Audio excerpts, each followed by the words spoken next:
Hoy nos adentramos en una de las obras más potentes del siglo de oro español, Fuente Ovejuna, de Lope de Vega.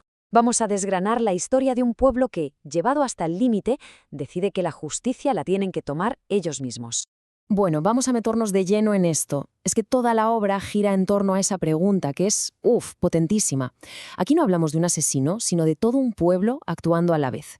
Y claro, la pregunta es, ¿cómo se juzga eso? Para empezar, situémonos. Estamos en Fuente Ovejuna, un pueblo sometido a un solo hombre, el comendador Fernán Gómez de Guzmán. En la España de esa época, su poder como señor feudal era absoluto. Su voluntad era la ley.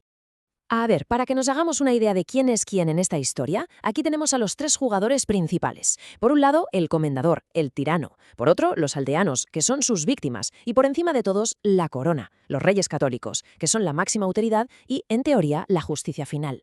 O sea, ¿qué es exactamente un comendador? Pues pensemos en una figura que es jefe militar y juez todo en uno. Su poder venía de la Orden de Calatrava, pero en última instancia dependía de los reyes. En la práctica era el dueño del pueblo, y eso, claro, es el caldo de cultivo perfecto para el abuso. Esta frase, así lanzada a los ancianos del pueblo, lo dice todo, ¿verdad? Es de un desprecio total. No solo los insulta, es que les está negando su propia dignidad. Para él no son personas, son posesiones. Pero claro, siempre hay una gota que colma el vaso. Y aquí la resistencia a esa tiranía empieza a tomar forma gracias al valor de un solo hombre, un joven labrador llamado Frondoso.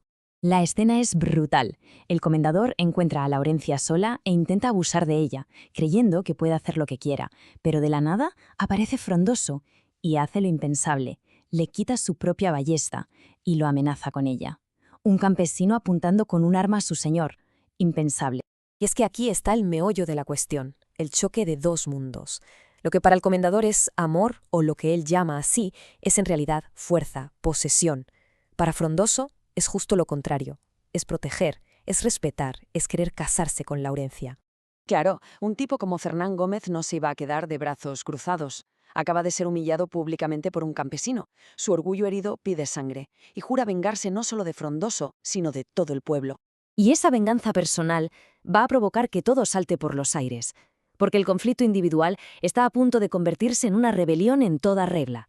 Y todo estalla en el peor momento posible, durante una boda.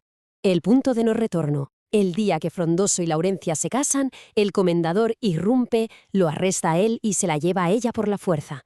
Y para colmo de la humillación, golpea al padre de Laurencia, que es el alcalde, con su propia vara de mando, el símbolo de la justicia del pueblo profanado. Y entonces, Laurencia, que consigue escapar, entra como una fiera en la asamblea de los hombres del pueblo y les suelta uno de los monólogos más bestias de la historia del teatro. Les llama ovejas, cobardes. Imaginaos el impacto de esas palabras. Ese discurso lo cambia todo. Los hombres, que estaban paralizados por el miedo, reaccionan heridos en su orgullo. Pero ojo, que lo más increíble es que las mujeres no se quedan atrás, cogen las armas y se unen a la lucha. Ya no es una cuestión de hombres, es una cuestión de honor para todo el pueblo.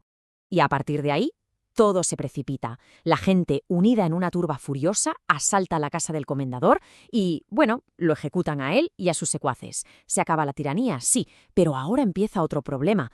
¿Y ahora qué le decimos al rey? Como era de esperar, la noticia de que han matado a un comendador llega a la corte. Y los reyes católicos, claro, no pueden dejarlo pasar. Envían a un juez investigador para aclarar los hechos y castigar al culpable. El juez llega al pueblo, seguramente pensando que aquello va a ser sencillo. Su trabajo es simple, hacer una pregunta muy directa y obtener un nombre, un responsable. Pero claro, la respuesta que se encuentra le rompe todos los esquemas. Da igual a quien pregunte, ancianos, mujeres, jóvenes, todos dicen exactamente lo mismo. No fue una persona, fue el pueblo, fue Fuente Ovejuna.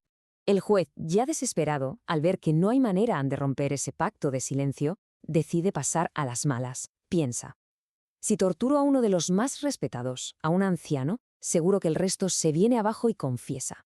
Pues no, ni con esas, ni el dolor insoportable del potro de tortura consigue sacarle una sola palabra distinta. La lealtad es de acero. La respuesta sigue siendo la misma. Y aquí la cosa se pone verdaderamente fea. La crueldad del interrogatorio llega a un punto que hoy nos parecería impensable. Torturan a un crío de 10 años, esperando que la fragilidad infantil se quiebre con el dolor. Increíble, pero cierto. Incluso el niño aguanta. La respuesta no cambia. Todo el pueblo se ha convertido en una sola persona, en una sola voz, protegiéndose hasta las últimas consecuencias.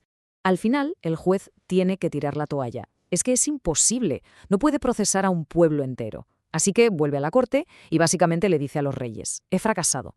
No hay un culpable. O mejor dicho, todos lo son. Y llegamos al momento clave, el juicio final ante los reyes.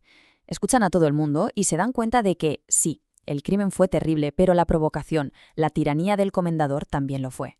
Así que, ante una situación sin precedentes, toman una decisión igual de extraordinaria. Perdonan a todo el pueblo y lo ponen bajo su protección directa. Y así acaba la obra, dejándonos con esa pregunta en el aire.